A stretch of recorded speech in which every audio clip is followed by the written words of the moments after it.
passar a palavra para o Vit Vivarta, que é da ANDI, Agência Nacional pelo Direito das Crianças. É isso? Quase isso. E adolescentes? Da infância, desculpa. Da infância. Da infância. Alô, alô, vocês conseguem me ouvir? Disseram que eu não deveria engolir o microfone. Eu também. Melhor assim? Tá ótimo. Boa tarde a todas e todos. Eu gostaria de iniciar agradecendo o convite, parabenizando o Unesco e a ABC pelo evento. E queria pegar uma carona aqui com o Eugênio.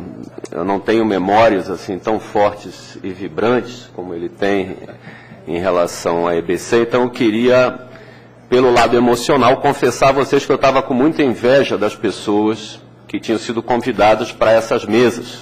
Quando eu vi a programação, eu não tinha sido convidado.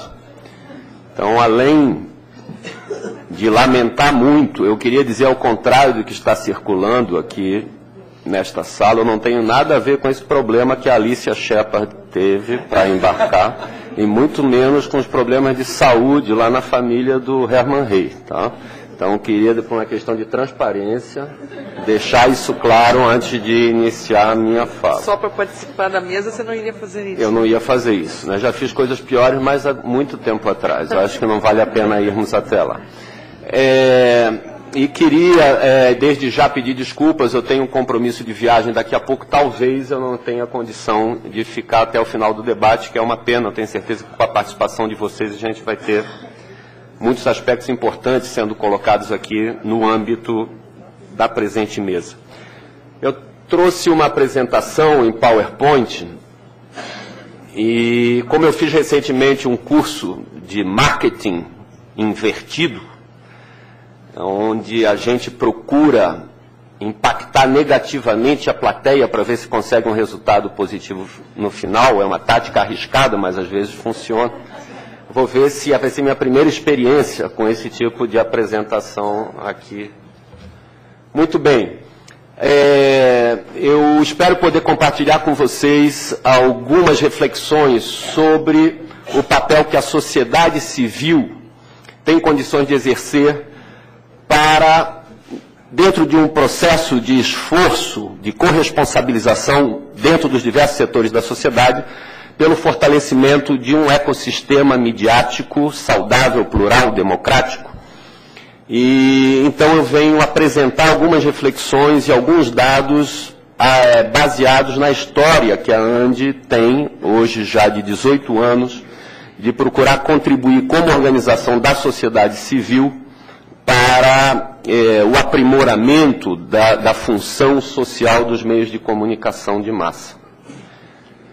Então, essa tática, por exemplo, que me ensinaram é que eu deveria gastar 70% da minha apresentação falando bem da própria ANDI, usando aqui como espaço, né, de autopromoção.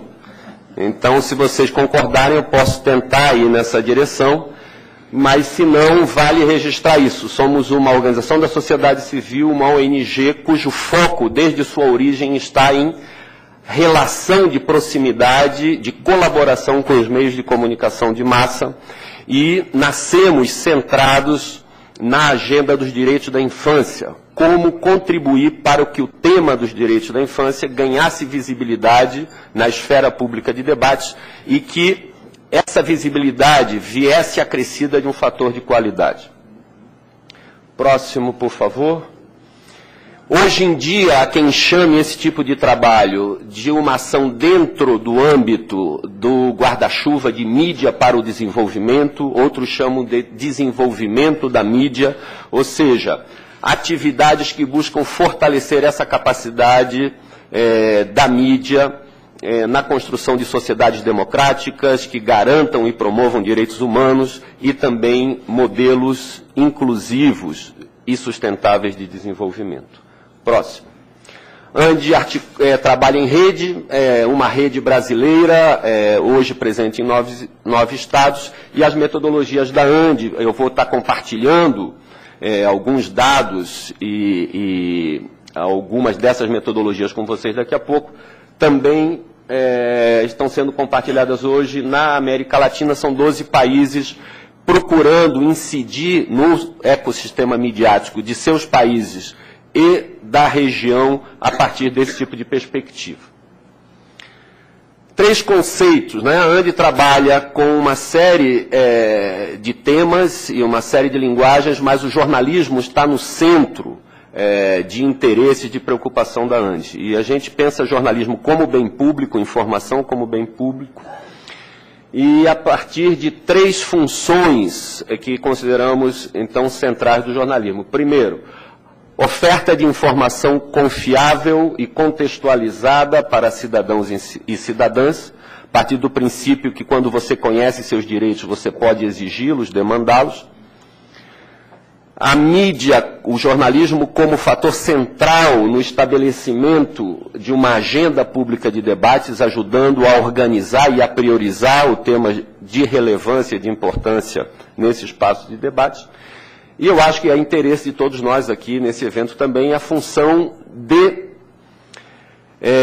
accountability dos poderes públicos e dos outros atores sociais, a mídia na sua função de cão de guarda, de fiscalizador do poder público e dos outros atores sociais. Então é a partir daí que a gente trabalha, e os dados que eu vou estar trazendo de monitoramento, de acompanhamento de conteúdo jornalístico, eles vêm dessa perspectiva que eu acabo de apresentar, e trabalhando dentro de um outro contexto, que é o de corresponsabilização dos diversos setores em relação a essa qualidade do ecossistema midiático. Então temos uma função clara do órgão estatal do ponto de vista da regulação, em termos de marco legal, em termos de políticas públicas, de comunicação. Teríamos um papel das próprias empresas, em termos de autorregulação, de responsabilidade social empresarial, para usar uma terminologia que está na moda. E aproveito aqui para fazer uma publicidade rápida. Está disponível na internet hoje versão em inglês e versão em espanhol, o que facilita o acesso para boa parte do público brasileiro, a segunda etapa de consulta pública de uma ferramenta que está sendo desenvolvida em nível global para futura adoção das empresas de comunicação, e são indicadores de autoavaliação em relação a temas de responsabilidade social corporativa específica para grupos de mídia, né? O Global Reporting Initiative, que é uma ONG holandesa, que hoje é reconhecida internacionalmente como principal ator a elaborar indicadores de responsabilidade social empresarial, ele desenvolve, o GRI desenvolve indicadores específicos, suplementos específicos para determinadas áreas de atuação empresarial, e agora esses indicadores, esse suplemento está sendo desenvolvido para o setor de mídia. Então é um grupo de trabalho que há 2 anos vem atuando, 10 a 12 representantes de grandes corporações de mídia e 10 a 12 representantes da sociedade civil, de ONGs que trabalham com o campo de desenvolvimento de mídia. Então, o site do GRI, que é fácil de acessar, se você busca suplementos setoriais, você vai encontrar acesso para dar palpite, contribuir, refletir sobre o que é que deveríamos estar medindo, mensurando, do ponto de vista do desempenho dos grupos de mídia em relação à responsabilidade social. Eu acho que é fundamental estarmos trabalhando dentro do contexto de mídia pública também com esse tipo de perspectiva de autoavaliação, e mais do que autoavaliação, de mensuração, e mais do que mensuração, mensuração a partir de indicadores que possam ser comparados. Não faz muito sentido a gente ter hoje cada empresa, cada grupo com a sua própria metodologia, porque isso não vai permitir à sociedade acompanhar, avaliar o quanto esse progresso realmente é significativo dentro de um contexto mais amplo. Então, fica aqui a sugestão e o convite para que vocês participem e ajudem a aprimorar essa ferramenta, cuja versão definitiva deve estar sendo lançada no início do próximo ano. No site do próprio GRI, Global Reporting Initiative. gri.org. Então, pelo Google também, se você busca Media Sector Supplement, suplemento do setor de mídia, você vai poder acessar rapidamente. Dá um pouquinho de trabalho, mas o material parece bem consistente, estamos satisfeitos com essa versão 2.0 e gostaríamos muito de contar com a contribuição de vocês. Só para vocês terem uma ideia, BBC está participando, o Guardian está participando, o Warner Brothers está participando, o Vivendi está participando, o Bertelsmann está participando, o Clarim está participando. E do ponto... Entre as 12 grandes corporações de mídia, a única pública é a BBC. É isso?